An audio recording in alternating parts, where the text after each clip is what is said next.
Who are the most influential and successful people in Peel Region?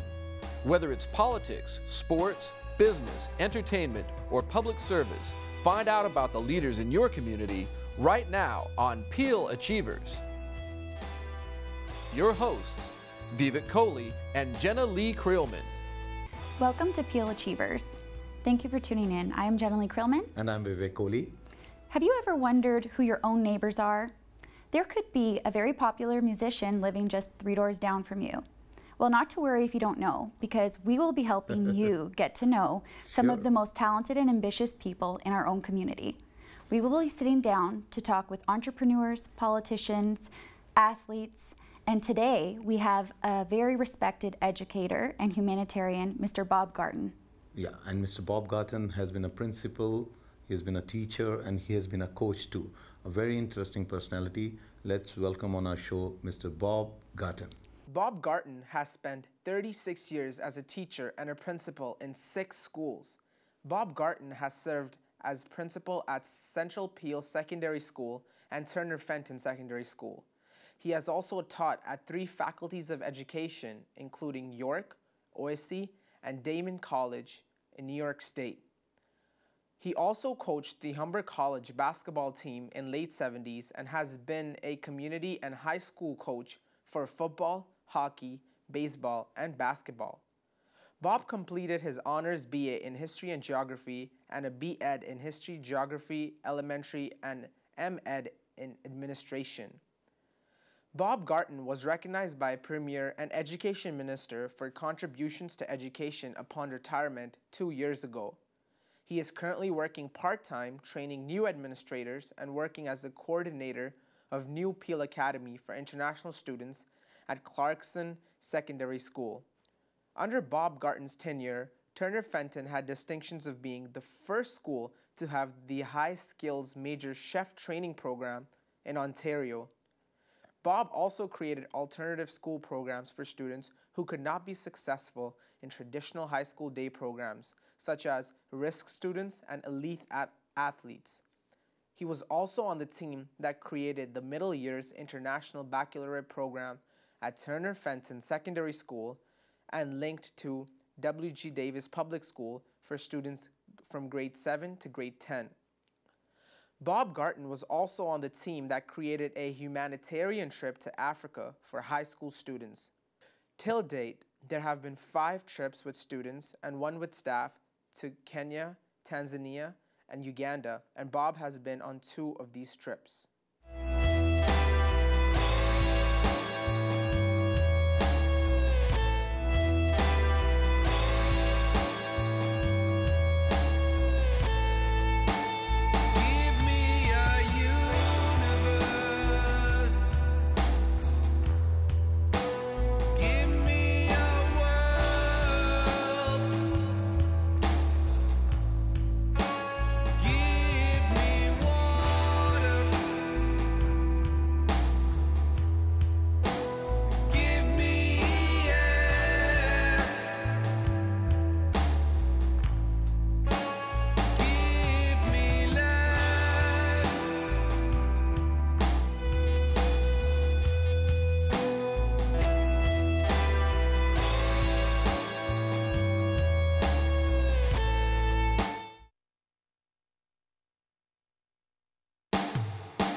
Welcome back to Peel Achievers. We all should be on our best behavior today because we have a former teacher, principal, and coach with us today, Mr. Bob Garton.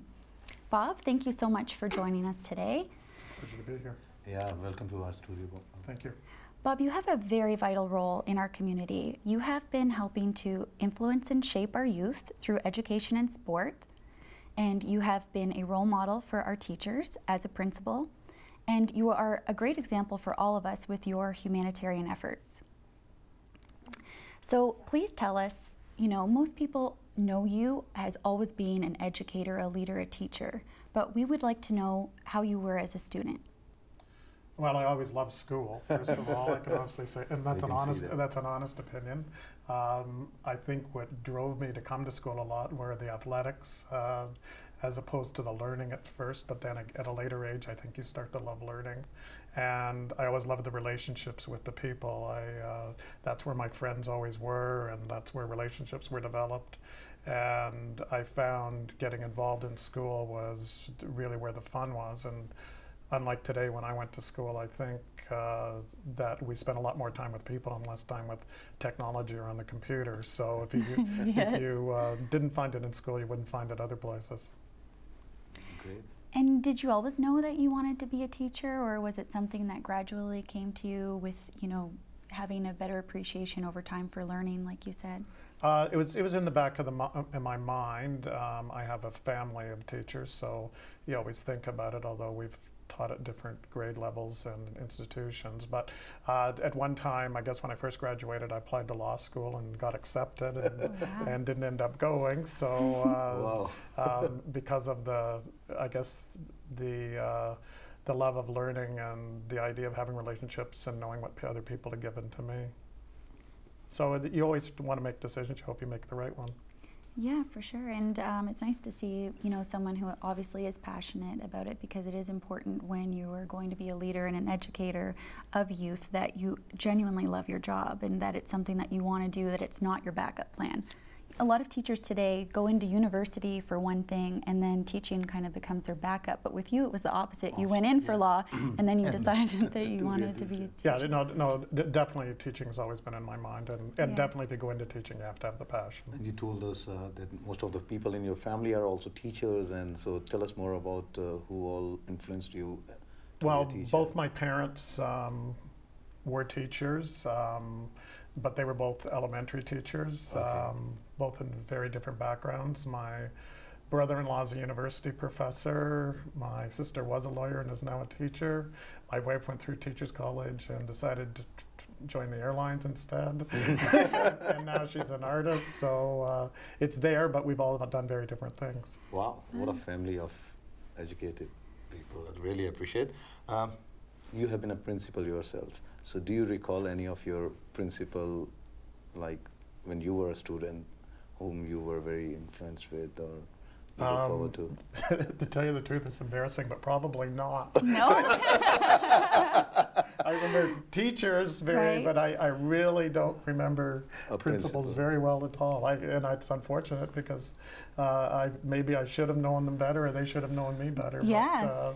But definitely teachers, but not principals. So let's know about some teachers who have really influenced you in life to be like them. Or Well, definitely, and there are many, because you don't get to where you are by yourself ever. You're always a team, no matter wherever you go. And I think, I'd hate to name names because then I'll forget somebody, and it's a long time over my career, but definitely in the area of athletics, most of my coaches, because unlike in high school, they're also teachers, so they're interested in learning as well as the athletic part of it. And that becomes very important. And I had some very, very good coaches and some great success, both in my development and development of the teams that I was on. I would say a couple of teachers that gave me a passion for English and reading, definitely.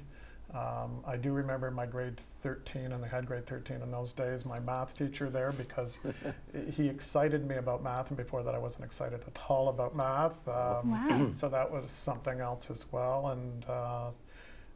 And I would say probably in university, probably my Chinese history professor that I ended up doing a thesis about, and I knew nothing about Chinese history until I took the course and never wanted to really think about it until I met him, and I took the course just as an interest course, not really with thinking I was going to do much with it.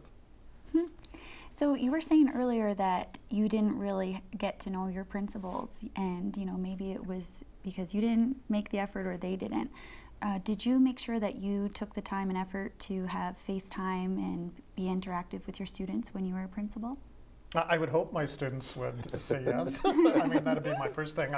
I'm definitely conscious of it. I definitely tried to walk the building formally 2 times a day. definitely as a vice principal, I always coached, which many administrators don't coach. And then when I became a principal, I was involved in many of the overnight field trips. I coached the part of the DECA business team. So I always made sure and I encouraged other administrators who were with me on the team to try to get involved with students' extracurricular activities. Yeah. That's when you get to know the students the best. Yeah, that's when you build the social relationship and the trust, and they respect you, and therefore when you're in class and you know you're playing a role as a principal, they want to impress you and they want, you know, to be well behaved. Bob, tell us any incident you remember as a principal. I read a few on internet about you, like some student have posted that you came to stop a fight or something and you slipped, and that was a big thing in the school. And so what exactly was that? Well, I think the incident, I don't think I've read it on the internet, but I'm sure it's there. And I definitely remember the incident. Because that one you don't forget. Unfortunately, people don't pick their fights in good weather, I guess, and it was very icy. And it was a whole sheet of ice, and two people were fighting on the ice. And, and literally I had to go out, and I'm very big, and it's pretty easy sometimes to break up a fight, but on ice it's very difficult. And I remember this one student, like literally right behind me, like literally 2 yards behind me, because he was so interested in what I was going to do that, and I knew I was walking very quickly to try to break this up. The classic circle. So I'm sure I know who posted it. It was the student who was directly behind me, the observer. Oh, the joys of social media today, right? Yeah, exactly. Very true. No, that's great. Any other experience beside this you remember as a principal, like which has really helped you to evolve as a much more learned and educated and enlightened person? Like if some student has influenced you? Well, I think the ones you remember, and you remember a great number because students come back and see you 20 and 30 years later, or you bump into them. And I guess over my career, I've probably, you know, been involved with over 50,000 students. Wow. If you did the math. That's a huge number, really impressive. I've always been in large schools, and then my coaching on the outside, and I know my wife always says, yeah, I can't go anywhere pretty well without meeting anybody, including the Rogers building I found out today we're coming on. For that. So, but I think what you, like, the one thing you remember are students that at one time didn't like school, and you tried to get them to stay, and you tried to get them to change, and you spend a lot of time with those students, and then you see their success, or you see them 10 or 15 years later, and they are successful. And I think that's the most rewarding thing you see. Certain other students, you definitely are going to make it, and you hear their successes. And you know, I've been fortunate that the schools I've been at, there has been some great academic and some great athletic successes. I know I was just looking at the Olympic schedule and the Olympic team, and I think there are about 5 athletes I know from being a student. Amazing. And definitely, you know, other people you hear in society now, definitely, you know, you hope you've had, you know, some spark to give them, but definitely it's a team of learners that influences these students, not definitely the principal. That's great, Bob. And so we are going to take a very short break, and we'll be back and continue our conversation with Mr. Bob Garton.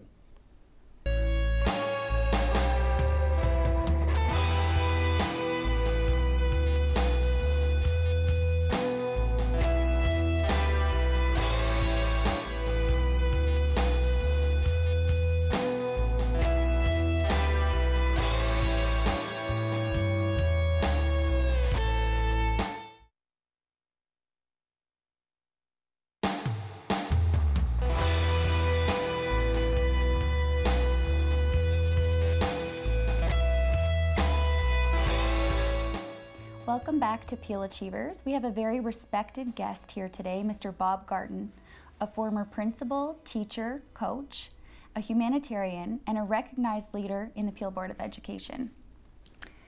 Bob, before the break, we were discussing different topics with